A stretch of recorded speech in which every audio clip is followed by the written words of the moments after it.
Welcome, class. Welcome to the beginning of General Chemistry 1, or Chem 165. So as we begin our exploration here into Chapter 1, the first topic that we're going to look at is a little bit of an exploration of what's known as the scientific method. So leading into this, you hopefully have already looked at the syllabus, and you've taken the syllabus quiz so that now you have access to these materials, and you've watched a little short video with Richard Feynman, pictured here, talking about his perception of the scientific method and how, can be summarized fairly straightforwardly, right? In the fact that if our results don't agree with experiment, or if our hypothesis doesn't agree with experiment, then it's not valid, right? Then it's not correct. So we're going to dive a little deeper into the scientific method and discuss some of the terminology and the overall ideas behind it. So if we think about the scientific method, if we want to define it, right, it's not necessarily one all-encompassing definition. You look in different books, you'll find it defined different way. But essentially it is a method of learning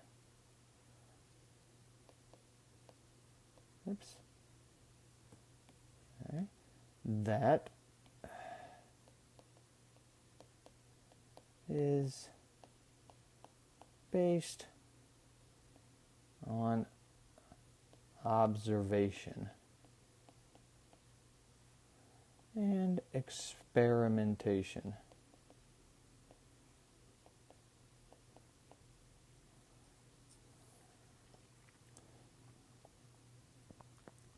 It's used to answer questions about the natural world.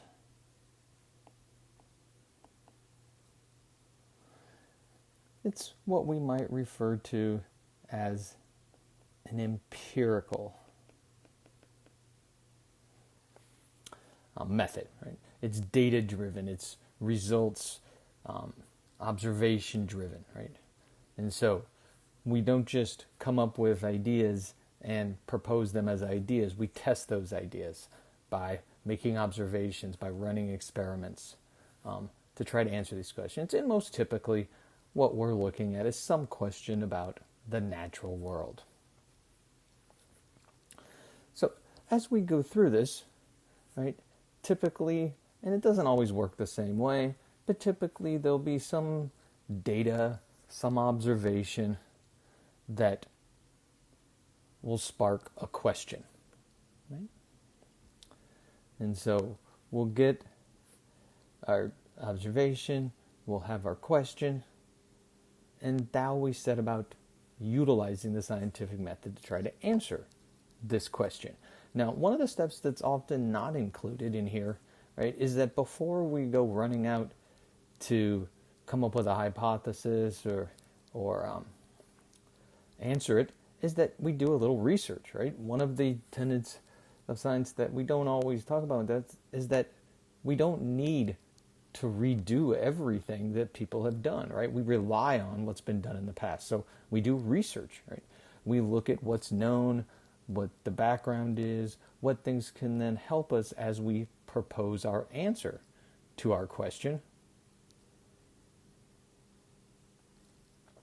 which is what we commonly refer to as a hypothesis, right? So we collect our background information, right? We do research, whether that's Google or books or journals, whatever it might be, and we use everything that we can find and what our sort of information is telling us to propose a hypothesis, right? And a hypothesis is just a tentative answer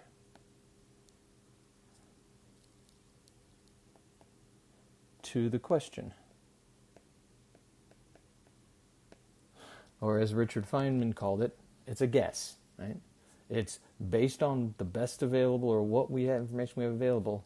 It is our tentative answer. Now, a good hypothesis must be what we refer to as falsifiable.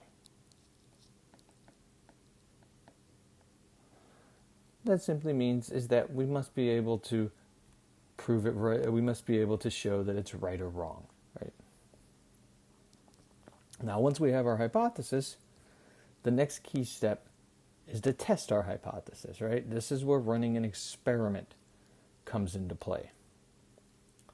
So, once we have our hypothesis, we're going to do an experiment, and an experiment is simply a controlled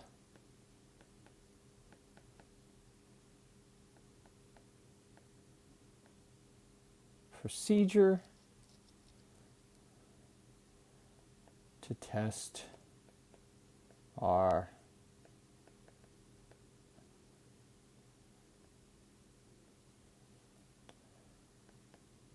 hypothesis. Now, a good experiment, and some of these things you might already be familiar with, right? A good experiment, we often like to have multiple trials. Okay? We want it to be reproducible, right? That's why we have a controlled procedure so that we do it the same way every time. And there's essentially two outcomes that we can get. Our experiment may support or disprove the hypothesis. Now notice I said support or disprove, not prove or disprove. We can never prove a hypothesis to be true because it's always open to questioning, right? It's always open to new information, new data. So the best that we do is that we support it and we build up this support for a given hypothesis.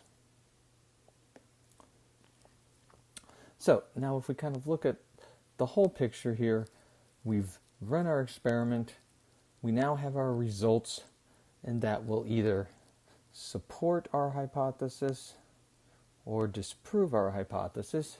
And once we have one of these two outcomes, we can move in one or two directions, right? If we support our hypothesis, depending on how much support we've built up, we may be in a position where we could report these results. Or maybe it leads us to maybe we repeat the experiment to make sure, or we do related experiments to help even build up more support. But we're in that position to build toward reporting these results. If our hypothesis is disproven, right, it's proven it's not correct, well, we typically can revise our hypothesis based on these new results, and we go back in this sort of circular fashion, right, where we go back up with our new reformatted hypothesis, revised hypothesis, and we go through and we run experiments again, and we go through this process, right? It becomes sort of circular until we get to a point where we have a hypothesis that is supportable, right, based on our results. So this is the idea.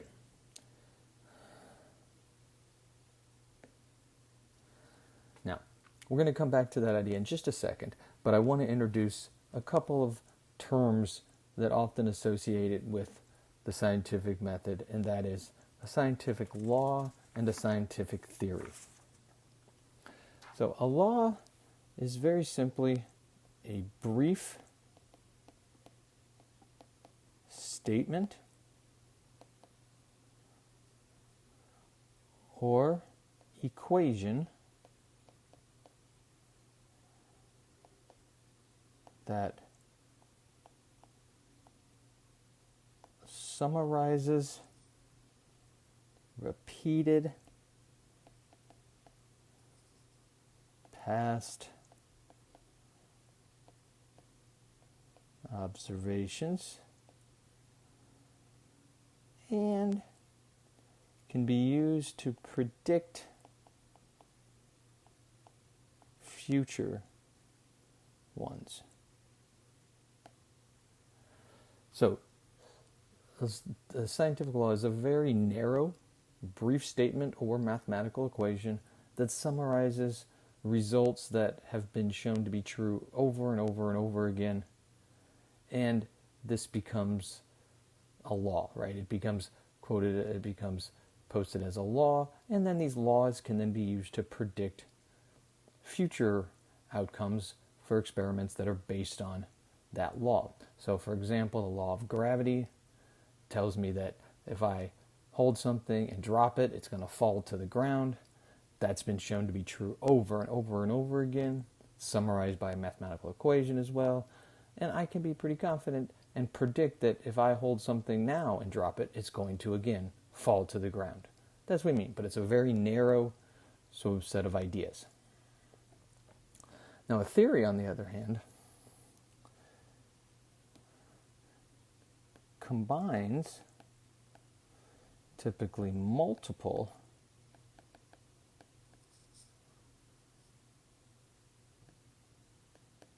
well-established laws and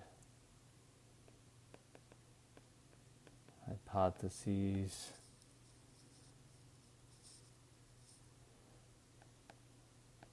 to provide a deeper explanation or model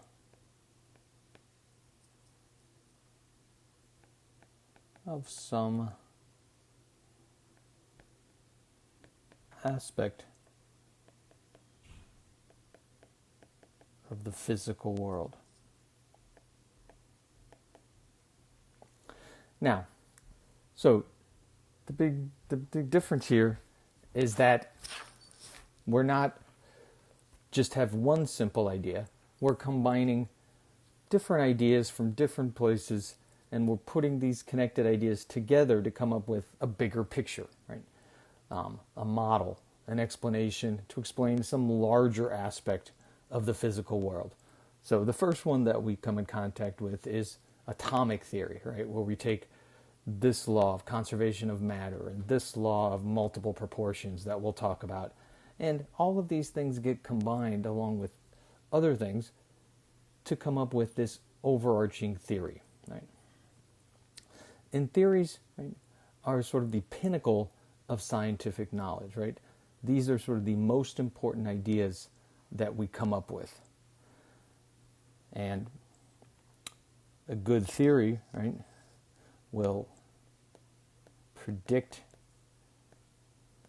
beyond what we know.